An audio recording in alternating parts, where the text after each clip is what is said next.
Hi, this is Keith Schneider, CEO of MarketGauge.com, and this is March 4th, 2012 edition of Market Outlook. Be sure to subscribe to our new YouTube channel and give us a thumbs up if you like this video and find it helpful. And if you haven't already, visit MarketGauge.com to sign up for this free weekly analysis. And now let's get started.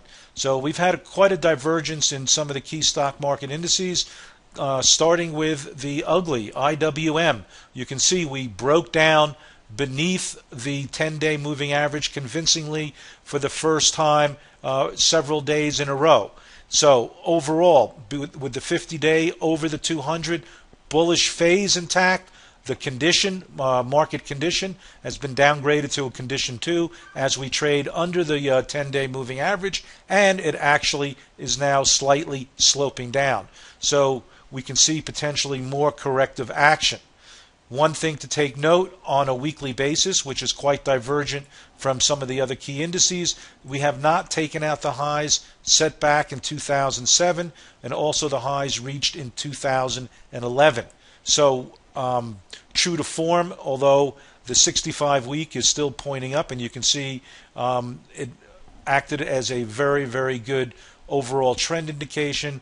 We rejected it back in late 2011, came back, tested the 200-week moving average, and now pulled through it. So we would not be surprised to see a test of the 65-week moving average and into this support zone around the 76 level based on the weekly charts. Now also take note, we are not overbought nor oversold. In terms of the monthly trends, still intact on the IWM. This is the 80-month moving average, this green line, which we use as our very, very long-term indicator. As you can see, the IWM, the 80-month is still, the slope of that monthly is still moving up, and we're trading well above it. So trend intact, both on a monthly and weekly basis. On a daily, we're okay, but looking like we've entered somewhat of a corrective mode. Now, the key thing here is to note is that the last time IWM was the leader in the breakdown, it broke first before the other key indices. Let's take a look at the most attractive is the Qs. So looking at the Qs on a weekly basis, you can see we had this long-term trend line. We're talking about a decade-long trend line on the weekly charts.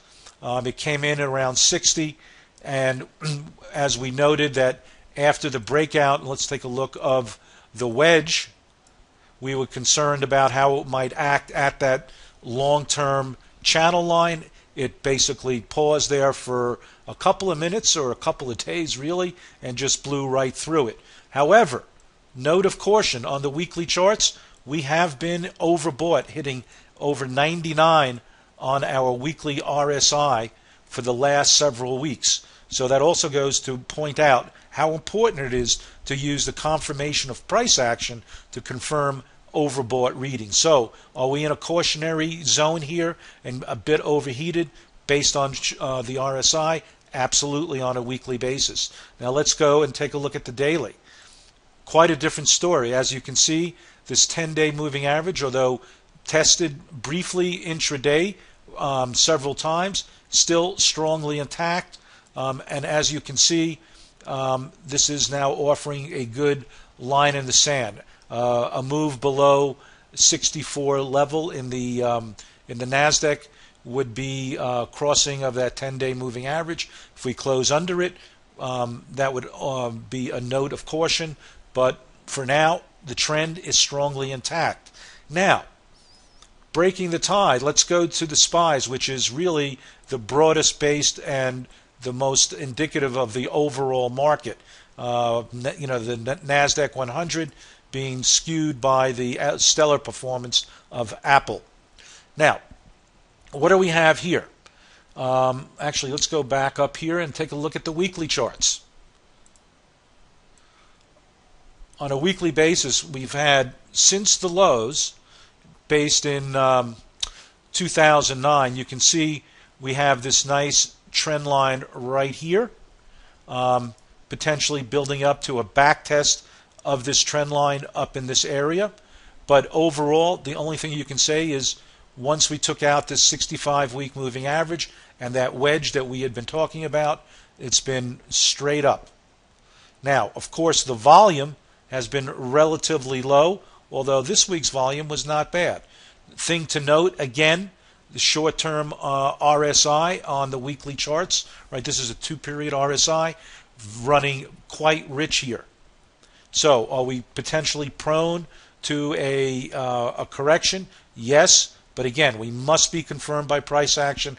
As you can see, the RSI was overbought now for the last 4 weeks or so. So this type of condition using the RSI can remain overbought. In fact, it's often an indication of market strength. So we're always looking for the short-term structure of the market to confirm the a potential sell-off and an overbought reading. Now, that's on the weekly chart. Let's take a look at the daily, because the daily has a very, very interesting pattern. And for one, what is it? Well, in the last several days, you have a bearish engulfing pattern. And let me bring up this Linktivity pen here. Okay, this day here, right? We gapped basically to new highs, settled at a lower than the opening, but more importantly, we engulfed the prior day. So you have a bearish engulfing pattern. However, notice how the bearish engulfing pattern was controlled by the rising and steeply sloping up 10-day moving average, which coincidentally also held as support the prior day and also on Friday. Now, also to take note, a very unusual pattern is you got this new high. Obviously, this high and bearish engulfing pattern has occurred, and it's a new multi-year high. Again, take note that that's different than the IWM. However, with these two inside days, you're building up enough compression that the move either way is going to be quite definitive. So if we clean this up a little bit, let me erase some of the stuff here. Okay, so we have this wedge forming on a 3-day basis with a bearish engulfing pattern. If the pattern fails and moves out to the upside, that's going to be a telltale sign that the market is extremely strong and is ready to make a fairly large and explosive move to the upside. Conversely, if we break through this low here and or even the low from the last 2 days and that 10-day moving average, depending on how we come in on Friday, we definitely want to take a look at this 136.90 level because you'll be taking out the low of Friday, the low of Thursday, as well as the 10-day moving average, and moving beneath the closing price of the bearish engulfing pattern that took place on Wednesday. So this is an unusual pattern. The two inside days, the bearish engulfing pattern on top of this being an important high, because not only is it a 60-day high, but it's a high going back several years now. So we definitely want to take notice of short-term price action around critical highs. So there you have it. You have the IWM clearly breaking down. Meanwhile, the leading NASDAQ stocks doing extremely well, showing other than running a little bit rich, no short-term price structure concerns. And on the other hand, the spiders pausing here with these two inside days, and definitely bears note. But you can be assured that the movement off of this pattern is going to be significant and most likely sustained. Now, furthermore, let's take a look at some of the things that are developing in interest rates, currencies, and gold. Currencies, this is interest rates. As you can see, moving sideways. We've been talking for quite a while about a potential double top, long-term double top forming in interest rates here, right? And basically we're looking at that 115 as a really crucial level. Not on the weekly charts. Can't argue with the main trend, right? 65 week up, 200 week up, but the price action and the levels here are definitely looking a bit exhausted and possibly tired.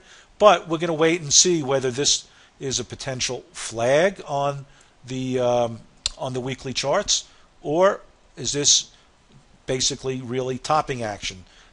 In terms of what the daily charts are showing us, a little bit different story and a little bit more concerned about the level of rates being sustained up here, which actually is probably a good sign for the overall economy. I'm trying to get this to erase here.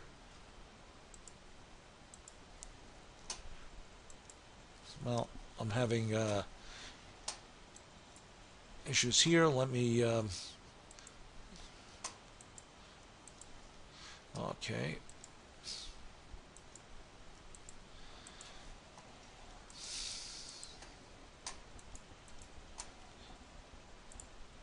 Okay, taking a look at long-term rates, you can see back here in 2008 and early 2009, with the financial panic, the Fed pumped in tons of money, driving interest rates lower.